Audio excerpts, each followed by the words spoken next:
Last night in Kabul, the United States ended 20 years of war in Afghanistan, the longest war in American history. We completed one of the biggest airlifts in history, with more than 120,000 people evacuated to safety. That number is more than double what most experts thought were possible. No nation has ever done anything like it in all of history. Only the United States had the capacity and the will and ability to do it, and we did it today. The extraordinary success of this mission was due to the incredible skill, bravery, and selfless courage of the United States military and our diplomats and intelligence professionals. For weeks, they risked their lives to get American citizens, Afghans who helped us, citizens of our allies and partners and others on board planes and out of the country. And they did it facing a crush of enormous crowds seeking to leave the country. And they did it knowing ISIS-K terrorists, sworn enemies of the Taliban, were lurking in the midst of those crowds. And still, the women and men of the United States military, our diplomatic corps, and intelligence professionals did their job and did it well, risking their lives, not for professional gains, but to serve others, not in a mission of war, but in a mission of mercy. 20 service members were wounded in the service of this mission. 13 heroes gave their lives. I was just at Dover Air Force Base for the dignified transfer. We owe them and their families a debt of gratitude we can never repay, but we should never, ever, ever forget. In April, I made a decision to end this war. As part of that decision, we set the date of August 31st for American troops to withdraw. The assumption was that more than 300,000 Afghan national security forces that we had trained over the past 2 decades and equipped would be a strong adversary in their civil wars with the Taliban. That assumption that the Afghan government would be able to hold on for a period of time beyond military drawdown turned out not to be accurate. But I still instructed our national security team to prepare for every eventuality, even that one. And that's what we did. So we were ready when the Afghan security forces, after 2 decades of fighting for their country and losing thousands of their own, did not hold on as long as anyone expected. We were ready when they and the people of Afghanistan watched their own government collapse and the president flee amid the corruption and malfeasance, handing over the country to their enemy, the Taliban, and significantly increasing the risk to U.S. personnel and our allies. As a result, to safely extract American citizens before August 31st, as well as embassy personnel, allies and partners, and those Afghans who had worked with us and fought alongside of us for 20 years, I had authorized 6,000 troops, American troops, to Kabul to help secure the airport. As General McKenzie said, this is the way the mission was designed. It was designed to operate under severe stress and attack, and that's what it did. Since March, we reached out 19 times to Americans in Afghanistan with multiple warnings and offers to help them leave Afghanistan, all the way back as far as March. After we started the evacuation 17 days ago, we did initial outreach and analysis and identified around 5,000 Americans who had decided earlier to stay in Afghanistan but now wanted to leave. Our Operation Allied Rescue ended up getting more than 5,500 Americans out. We got out thousands of citizens and diplomats from those countries that went into Afghanistan with us to get bin Laden. We got out locally employed staff of the United States Embassy and their families, totaling roughly 2,500 people. We got thousands of Afghan translators and interpreters and others who supported the United States out as well. Now we believe that about 100 to 200 Americans remain in Afghanistan with some intention to leave. Most of those who remain are dual citizens, longtime residents who had earlier decided to stay because of their family roots in Afghanistan. The bottom line, 90% of Americans in Afghanistan who wanted to leave were able to leave. And for those remaining Americans, there is no deadline. We remain committed to get them out if they want to come out. Secretary of State Blinken is leading the continued diplomatic efforts to ensure safe passage for any American, Afghan partner, or foreign national who wants to leave Afghanistan.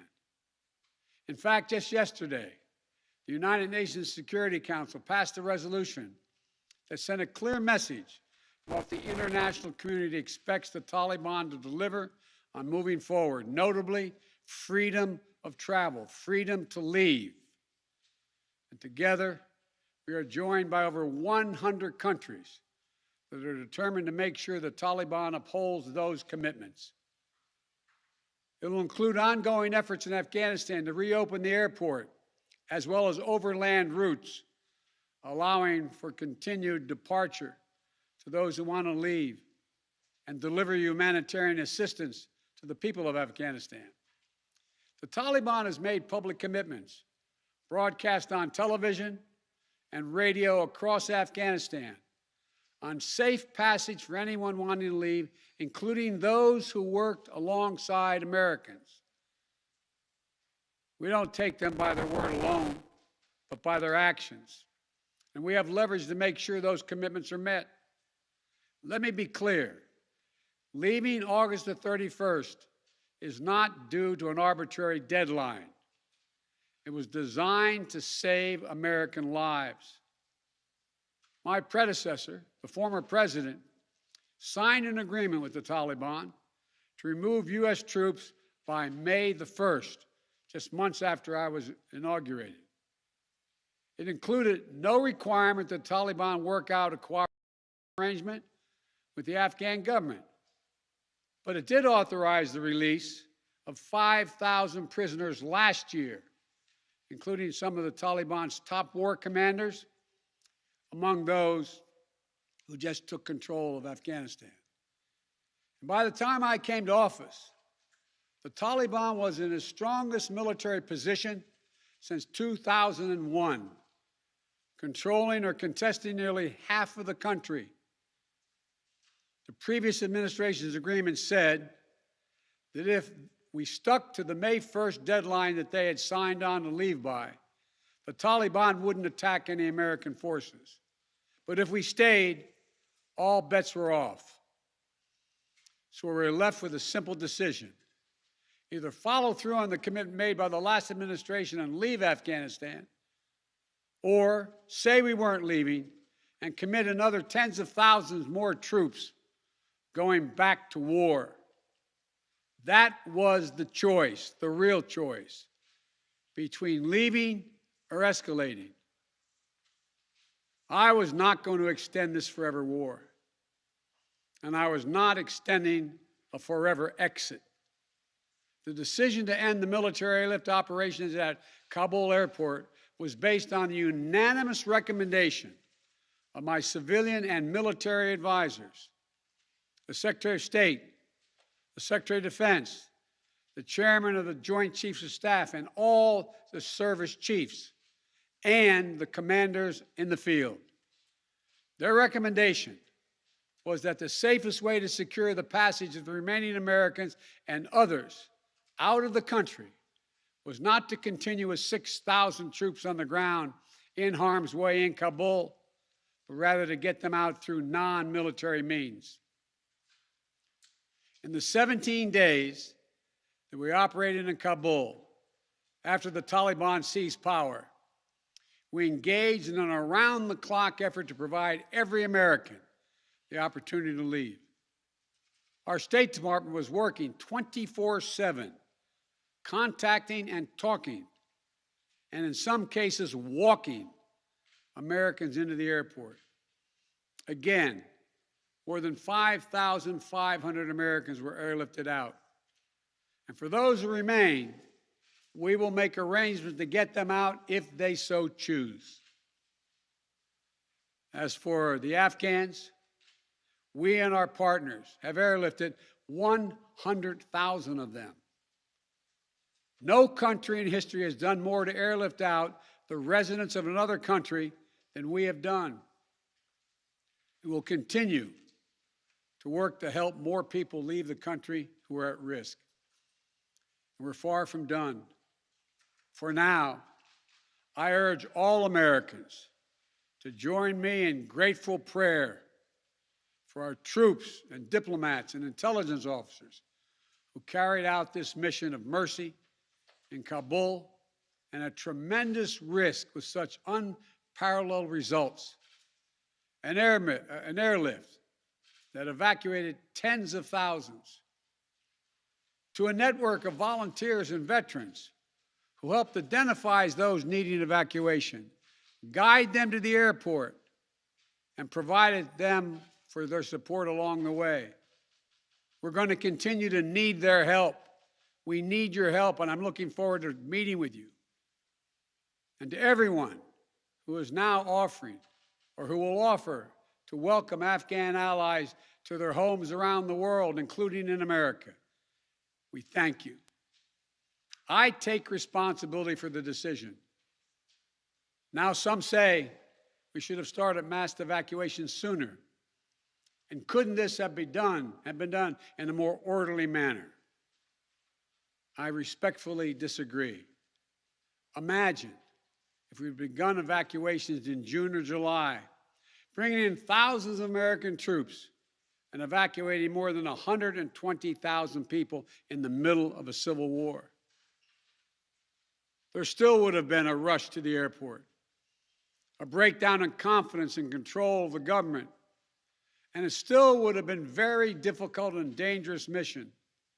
The bottom line is there is no evacuation from the end of a war that you can run without the kinds of complexities, challenges, and threats we faced. None. There are those who would say we should have stayed indefinitely for years on end. They ask, why don't we just keep doing what we were doing? Why do we have to change anything? The fact is, everything had changed. My predecessor had made a deal with the Taliban. When I came into office, we faced a deadline, May 1.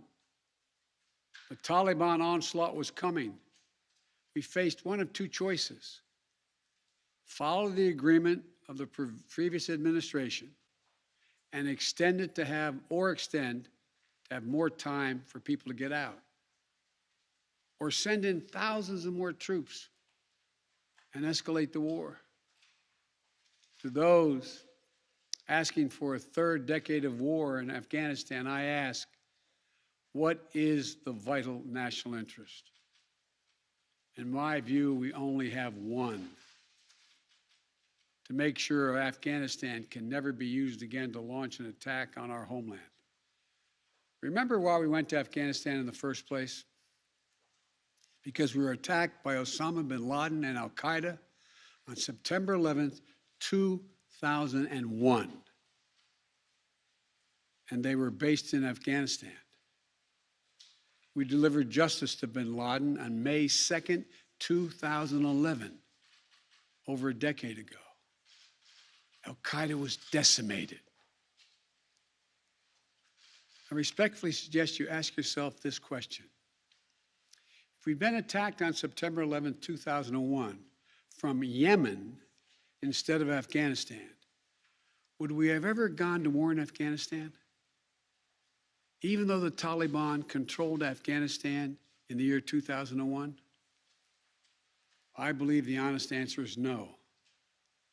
That's because we had no vital interest in Afghanistan other than to prevent an attack on America's homeland and our friends. And that's true today. We succeeded in what we set out to do in Afghanistan. over a decade ago. Then we stayed for another decade. It was time to end this war. This is a new world. The terror threat has metastasized across the world, well beyond Afghanistan. We face threats from al-Shabaab in Somalia, al-Qaeda affiliates in Syria and the Arabian Peninsula, and ISIS attempting to create a caliphate in Syria and Iraq and establishing affiliates across Africa and Asia. The fundamental obligation of a president, in my opinion, is to defend and protect America, not against threats of 2001, but against the threats of 2021 and tomorrow. That is the guiding principle behind my decisions about Afghanistan. I simply do not believe that the safety and security of America is enhanced by continuing to deploy thousands of American troops and spending billions of dollars a year in Afghanistan. But I also know that the threat from terrorism continues in its pernicious and evil nature. But it's changed, expanded to other countries. Our strategy has to change too. We will maintain the fight against terrorism in Afghanistan and other countries. We just don't need to fight a ground war to do it. We have what's called over-the-horizon capabilities, which means we can strike terrorists and targets without American boots on the ground, or very few if needed. We've shown that capacity just in the last week. We struck ISIS-K remotely, days after they murdered 13 of our service members and dozens of innocent Afghans.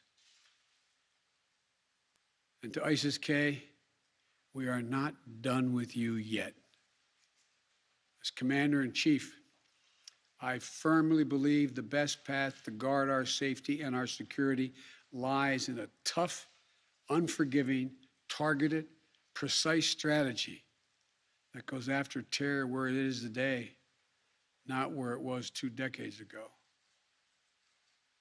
That's what's in our national interest. And here's a critical thing to understand. The world is changing. We're engaged in a serious competition with China.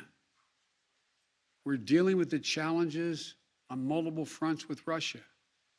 We're confronted with cyber attacks and nuclear proliferation. We have to shore up America's competitiveness to meet these new challenges in the competition for the 21st century. And we can do both. Fight terrorism and take on new threats that are here now and will continue to be here in the future. And there's nothing China or Russia would rather have, would want more in this competition in the United States to be bogged down another decade in Afghanistan. As we turn the page on the foreign policy that has guided our nation the last 2 decades, we've got to learn from our mistakes. To me, there are 2 that are paramount. First, we must set missions with clear, achievable goals, not ones we'll never reach. And second, we must stay clearly focused on the fundamental national security interest of the United States of America. This decision about Afghanistan is not just about Afghanistan. It's about ending an era of major military operations to remake other countries. We saw a mission of counterterrorism in Afghanistan, getting the terrorists and stopping attacks, morph into a counterinsurgency, nation building, trying to create a democratic, cohesive, and united Afghanistan, something that has never been done over many centuries of Afghan's history. Moving on from that mindset, and those kind of large-scale troop deployments will make us stronger and more effective and safer at home. And for anyone who gets the wrong idea, let me say clearly, to those who wish America harm, To those who engage in terrorism against us or our allies, know this: the United States will never rest. We will not forgive. We will not forget. We will hunt you down to the ends of the earth, and you will pay the ultimate price. And let me be clear. We'll continue to support the Afghan people through diplomacy, international influence, and humanitarian aid. We'll continue to push for regional diplomacy engagement to prevent violence and instability. We'll continue to speak out for the basic rights of the Afghan people, especially women and girls, as we speak out for women and girls all around the globe. And I've been clear that human rights will be the center of our foreign policy. But the way to do that is not through endless military deployments, but through diplomacy, economic tools, and rallying the rest of the world for support. My fellow Americans, the war in Afghanistan is now over. I'm the fourth president who has faced the issue of whether and when to end this war. When I was running for president, I made a commitment to the American people that I would end this war. And today, I've honored that commitment. It was time to be honest with the American people again. We no longer had a clear purpose in an open-ended mission in Afghanistan. After 20 years of war in Afghanistan, I refused to send another generation of America's sons and daughters to fight a war that should have ended long ago. After more than $2 trillion spent in Afghanistan, the cost that researchers at Brown University estimated would be over $300 million a day for 20 years in Afghanistan, for 2 decades. Yes, the American people should hear this: $300 million a day for 2 decades. If you take the number of 1 trillion, as many say, that's still $150 million a day for 2 decades. What have we lost as a consequence in terms of opportunities? I refuse to continue a war that was no longer in the service of the vital national interest of our people. And most of all, after 800,000 Americans serving in Afghanistan, I've traveled that whole country, brave and honorable service. After 20,744 American servicemen and women injured, and the loss of 2,461 American personnel, including 13 lives lost just this week, I refuse to open another decade of warfare in Afghanistan. We've been a nation too long at war. If you're 20 years old today, you've never known an America at peace. So when I hear that we could have, should have, continued the so-called low-grade effort in Afghanistan at low risk to our service members, at low cost, I don't think enough people understand how much we have asked of the 1% of this country who put that uniform on, willing to put their lives on the line in defense of our nation. Maybe it's because my deceased son, Bo, served in Iraq for a full year. Before that, well, maybe it's because of what I've seen over the years as senator, vice president, and president traveling these countries. A lot of our veterans and their families have gone through hell. Deployment after deployment, months and years away from their families, missed birthdays, anniversaries, empty chairs at holidays, financial struggles, divorces, loss of limbs, traumatic brain injury, post-traumatic stress. We see it in the struggles many have when they come home. We see it in the strain on their families and caregivers. We see it in the strain on their families when they're not there. We see it in the grief borne by their survivors. The cost of war they will carry with them their whole lives. Most tragically, we see in the shocking and stunning statistic that should give pause to anyone who thinks war can ever be low grade, low risk, or low cost. 18 veterans, on average, who die by suicide every single day in America. Not in a far-off place, but right here in America. There's nothing low grade or low risk or low cost about any war. It's time to end the war in Afghanistan. As we close 20 years of war and strife and pain and sacrifice, it's time to look to the future, not the past, to a future that's safer, to a future that's more secure, to a future that honors those who served and all those who gave what President Lincoln called their last full measure of devotion. I give you my word with all of my heart. I believe this is the right decision, the wise decision, and the best decision for America. Thank you. Thank you, and may God bless you all, and may God protect our troops. President Biden, the Taliban